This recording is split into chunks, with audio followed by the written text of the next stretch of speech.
안녕하세요. 이번 T5 발표를 하게 된 소프트웨어 학부 홍선재라고 합니다.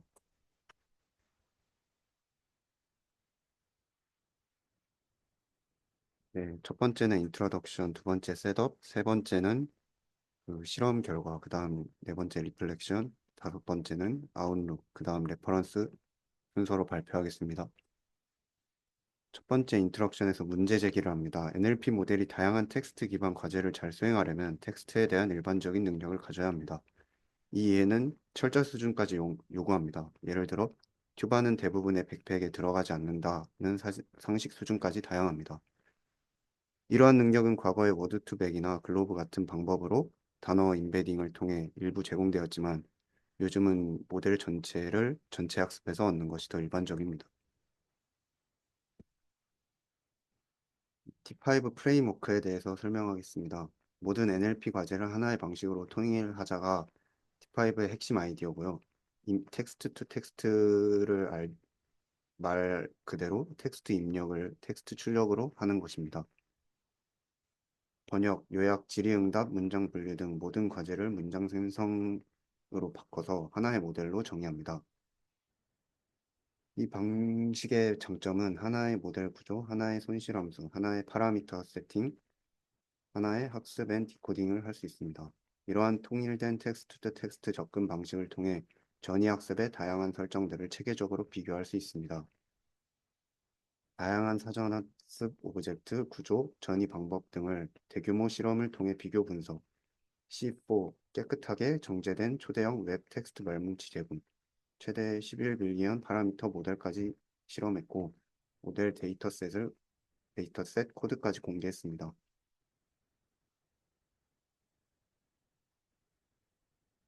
그림을 보면 알 수 있듯이 모두 명령어 프리픽스 한 다음에 입력으로 넣고 그 다음 정답 출력 형식으로 통일되어 있습니다. 이 때문에 같은 모델과 손실함수로 학습이 가능합니다. 대규모 실험 결과를 제시하기 앞서서 본 논문에서 사용된 결과들을 이해하기 위해 필요한 배경 지식을 간단히 정리합니다.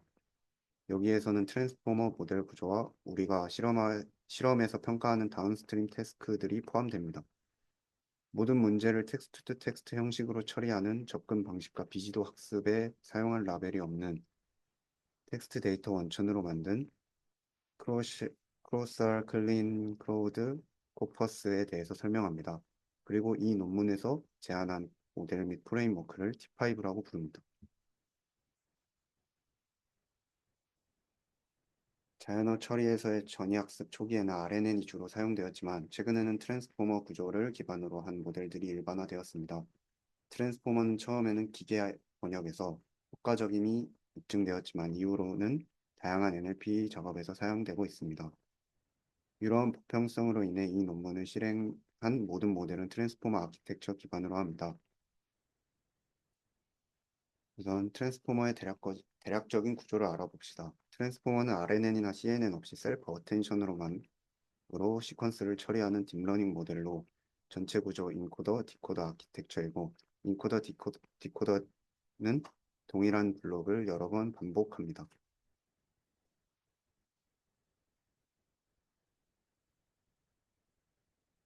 그래서 T5에는 트랜스포머에서 무엇이 달라졌는가를 표로 정리해 봤습니다. T5는 트랜스포머 구조를 대부분 유지하며 다음과 같이 설계적 차이점을 가집니다. T5는 구조적 변화보다는 학습 파라다임 자체를 바꾼 것에 집중해야 합니다. 모든 태스크를 텍스트 생성 문자로 통일했기 때문에 분류, 요약, QA 등도 전부 동일한 방식으로 학습 가능합니다. 이를 위해 프레픽스 태스크 명시, 모델이 수행해야 할 작업을 자연스럽게 분류합니다.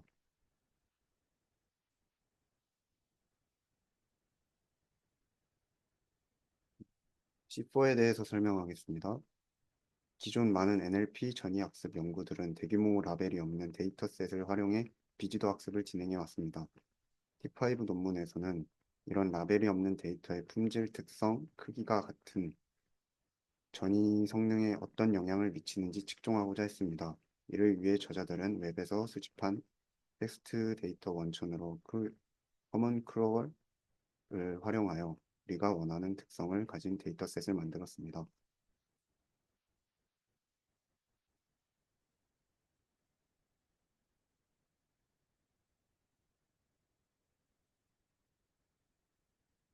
저자는 10개의 기준을 세워 데이터를 정제했습니다.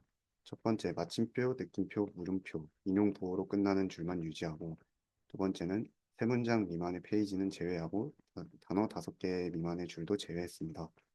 욕설 목록에 있는 단어도 페이지를 제거했고, 자바스크립트 활성화 요청 문구가 포함된 줄도 제거했습니다. 여섯 번째도 같은 그거고요. 위키피디아 인용 마커를 포함된 줄 제거했고, 정책 관련 문구 포함된 줄 제거했고, 세 문장 스팬이 중복될 경우 하나만 남기고 나머지를 제거했습니다. 언어 판결기를 사용했습니다.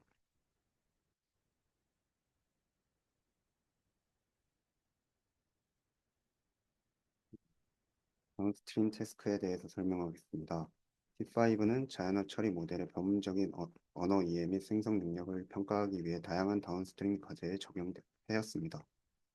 글루와 스퍼 글루를 통해 문법성 판단, 문장 유사도, 감정 분류, 자연어 추론 등 여러 분류 태스크 통합적으로 학습했고, CNN 데일리 메일과 같이 SQUAD를 활용해 요약과 질의응답 같은 생성 태스크도 처리했습니다.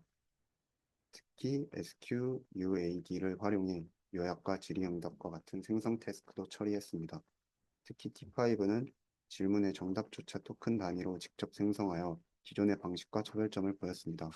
또한 영어로만 사전 학습된 상태에서 프랑스어, 독일어, 루마니어 번역도 파인 튜닝을 통해 수행할 수 있었습니다. 이처럼 T5는 다양한 문제를 전부 텍스트 생성 방식으로 통일해 처리함으로써 하나의 넓은 범위의 언어 작업을 아우를 수 있다는 가능성을 보여줬습니다. 인풋 앤 아웃풋 포맷에 대해서 설명하겠습니다. T5는 다양한 NLP 테스트 하나의 방식을 통일하기 위해 모든 문제를 테스트 투 테스트 구조로 변환했습니다. 작업 유형은 프리픽스 텍스트로 구분하여 번역, 분류, 요약, 질의응답 등 모든 과제를 같은 방식으로 학습합니다.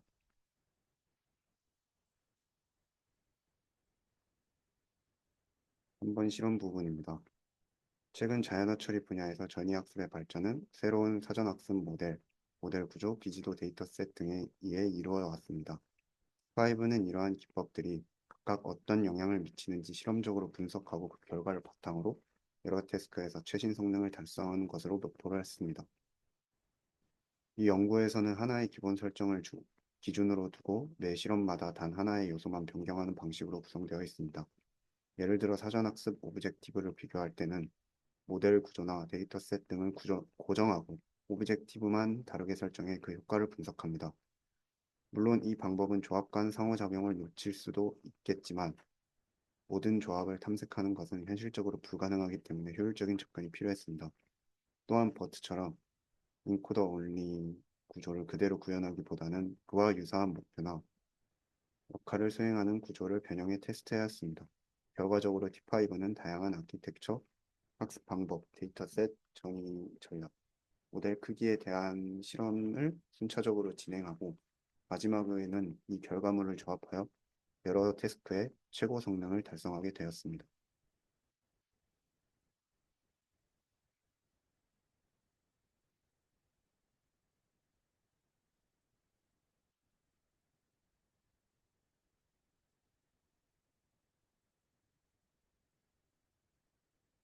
기존에 제시된 트랜스포머 모델을 사용하여 버트 베이스 모델과 비교합니다.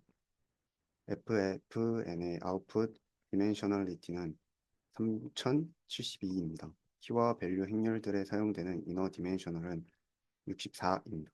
멀티헤드 개수는 12개이고 다른 서브 레이어와 임베딩 차원은 768개입니다.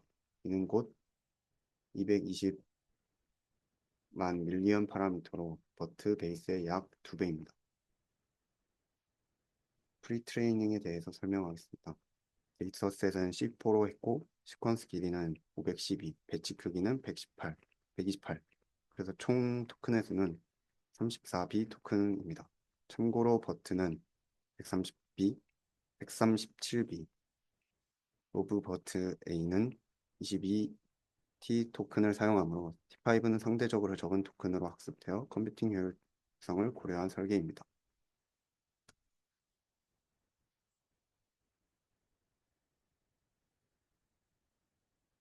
파인 튜닝 단계는 학습택은 이게 18승이고 시퀀스 길이는 전에와 같이 128개, 배치 크기는 120, 100, 512. 그래서 총 하면 2의 16승 토큰이고요. 고정 학습률은 0.0001로 체크 포인트 저장 주기는 매 5,000 스텝마다 저장하기로 했습니다. 센텐스 피스를 사용하여 텍스트를 워드피스 토큰로 인코딩합니다. 모든 실험에서 32,000 워드피스를 가집니다. 즉, 도캡 사이즈가 32,000입니다. 번역 태스크의 경우, 영어의 경우 14에서 10파트를, 독일어, 프랑스, 루마니아 같은 경우는 1파트를 사용합니다.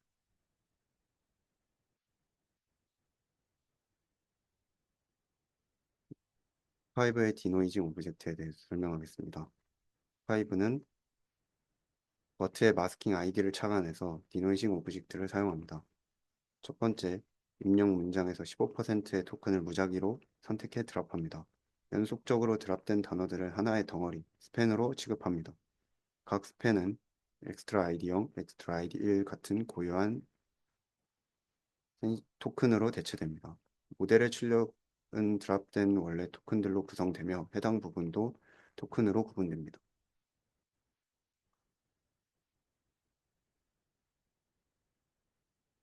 그림 2에 대해 설명하겠습니다. Thank you for inviting me to your party last week 이라는 문장을 살펴보면 for inviting last라는 세 가지 마스킹 대상이 선택되었다고 해봅시다. for과 inviting은 연속된 단어이기 때문에 하나의 스팬으로 묶여 extra id 0으로 대체합니다.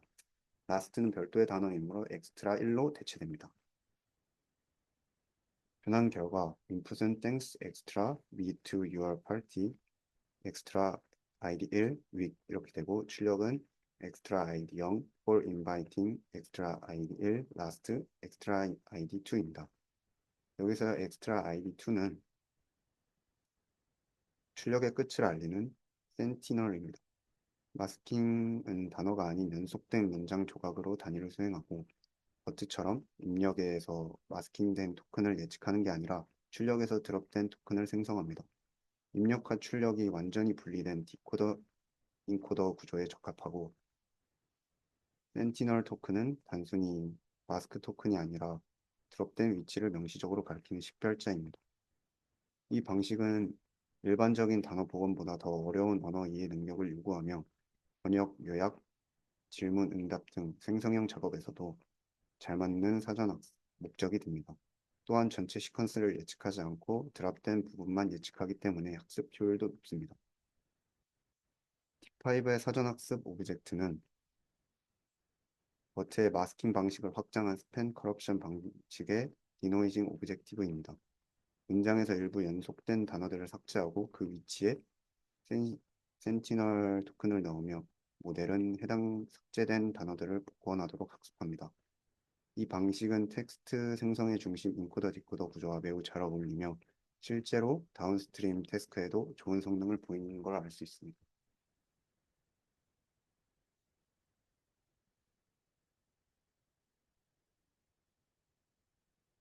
프리트레이닝을 한 다음 파인 튜닝한 결과가 프리트레인 없이 파인 튜닝만 한 노 프리트레이닝보다 더 좋은 결과임을 알 수 있습니다.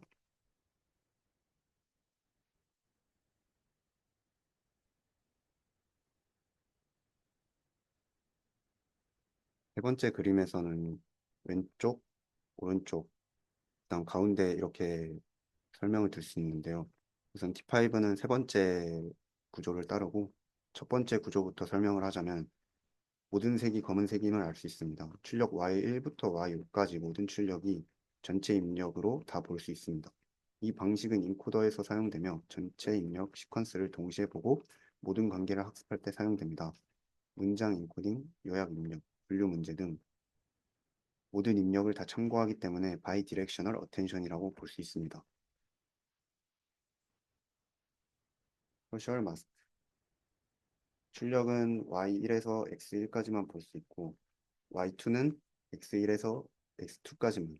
그러니까 사진을 보면 약간 그 삼각형처럼 볼 수 있습니다.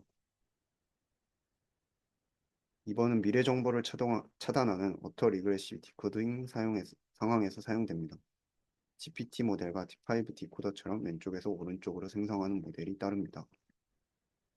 미래 토큰을 미리 보는 것을 막기 때문에 현재 시점 이전까지만 어텐션이 가능합니다. T5 모델 구조는 세 번째인데요. 아까 그림을 다시 보면 이렇게 프리픽스 부분만 고정돼서 볼 수 있게 하고 나머지는 마스크드 어텐션을 사용하는 것을 알 수 있습니다.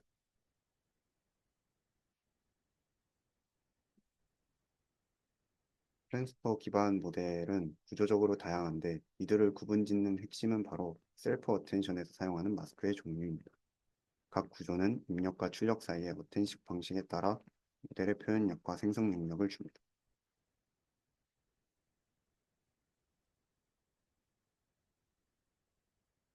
아까 말했듯이 T5는 프레픽스 랭귀지 모델 구조를 채택하여 입력 전체를 완전히 이해한 뒤 출력은 순차적으로 생성하는 방식이므로 기존 GPT와 버트보다 더 유연하게 다양한 텍스트 투 텍스트 태스크에 대항할 수 있었습니다.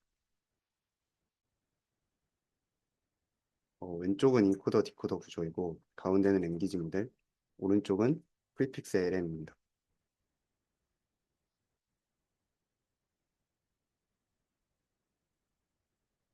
트랜스포머 기반 모델은 구조에 따라 인코더 디코더 방식, 디코더만 사용하는 GPT 또는 프리픽스를 사용하는 방식으로 나뉩니다.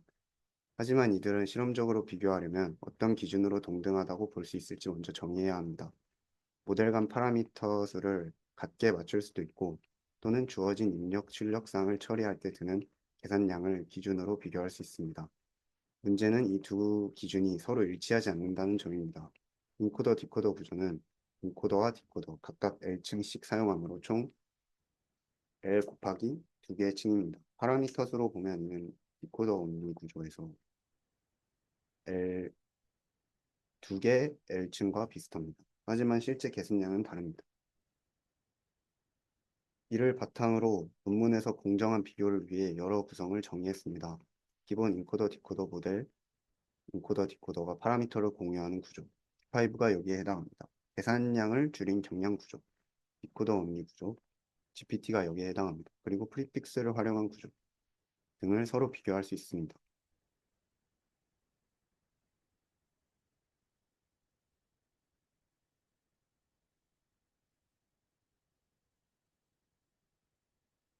테이블 2를 보면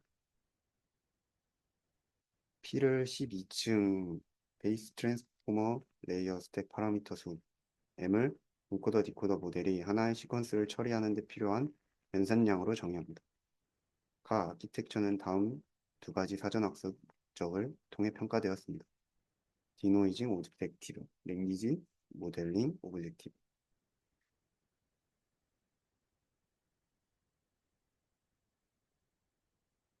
음, 전체적으로 디노이징 오브젝티브가 LM 오브젝티브보다 항상 성능이 뛰어났습니다. 이는 전 연구들과도 일치합니다.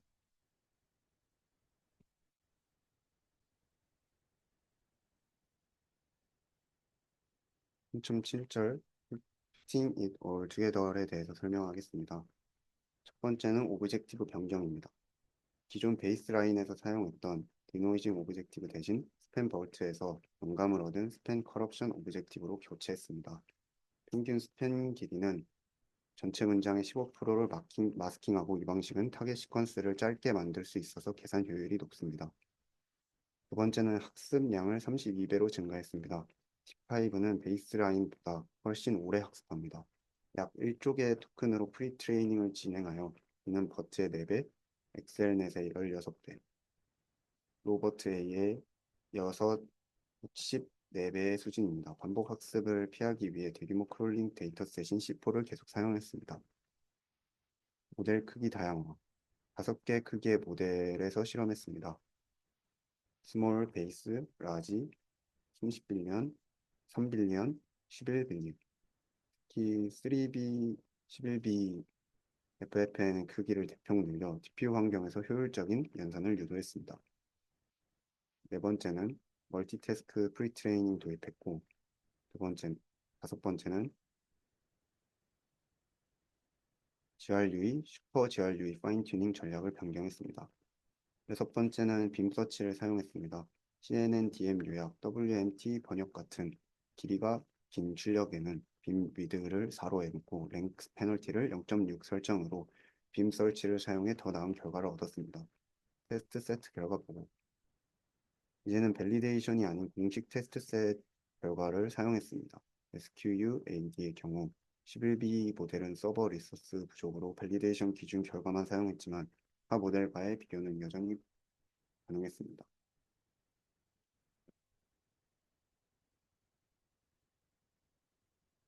두 번째 리플렉션.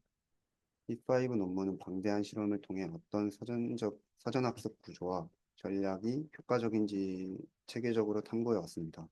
이 마지막 장에는 그 과정에서 얻은 핵심 통찰들을 정리하고 앞으로 NLP의 전이학습이 나아갈 방향을 제시합니다. 첫 번째 텍스트 투 텍스트의 단순함과 강력함입니다. 힙5는 모든 NLP 문제를 텍스트 입력을 텍스트 출력으로 바꾸자는 단일 프레임워크를 제안했습니다. 두 번째는 인코더 디코더 구조의 우수성입니다. 힙5는 다양한 구조의 비교 끝에 기존 트랜스포머 인코더 디코더 구조가 가장 효과적이라는 결론에 도달했습니다. 세 번째, 디노이징 오브젝트의 효율성. 도트 스타일 마스킹부터 스팸 커럽션까지 다양한 디노이징 오브젝티브를 실험했으며 대체로 성능은 유사했습니다. 데이터셋의 가치. 웹에서 크롤링한 커먼 크루셜을 정제한 C4 데이터셋은 방대한 양과 도메인 다양성을 기반으로 범용 사전학습에 적합했습니다. 물론 특정 태스크에 대해 인 도메인 데이터가 더 좋을 수 있지만 도메인 데이터셋을 반복 학습하면 오히려 성능이 떨어질 수 있기에 크고 다양한 데이터셋을 사용하는 것을 유리하다는 것을 결론냈습니다.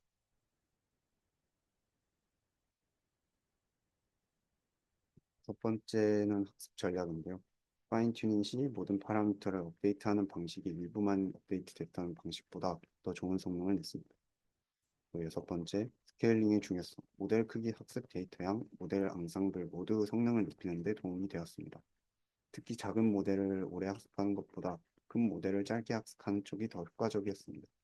다만 파라미터 공유 없이 완전히 독립적인 모델로 앙상블을 구성할 때 가장 큰 성능 향상을 얻을 수 있었습니다. 일곱 번째는 11B 파라미터 모델을 포함한 대규모 실험은 24개의 태스크 중 16개에서 소타 성능을 기록했습니다. C4 데이터, 스팸 커럽션 방식, 멀티태스크, 프리트레이닝을 종합적으로 적용해 뛰어난 성과를 냈습니다.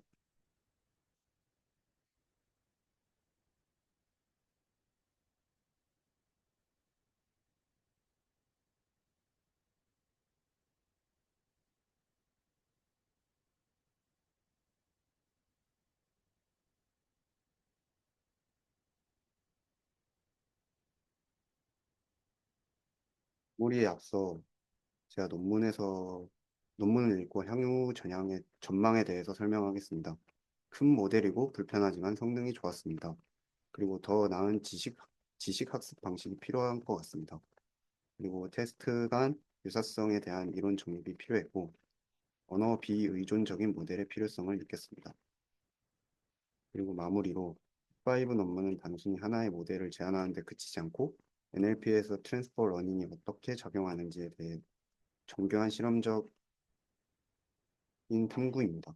단순하면서도 강력한 텍스트 투 텍스트 프레임워크, 대규모 정제 데이터셋인 C4, 그리고 실험을 통해 도출한 오브젝티브와 구조적 선택들은 이후 등장한 많은 모델들에게 영감을 주었습니다. T5는 하나의 모델이라기보다는 NLP 모델을 어떻게 만들고 키워야 하는가에 대한 하나의 전략이라고 할 수 있습니다. 앞으로도 트랜스퍼 러닝은 범용 언어 이해적으로 향하는 중요한 발판인 것입니다.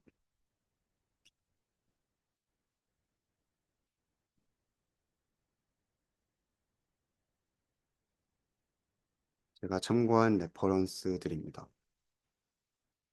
감사합니다.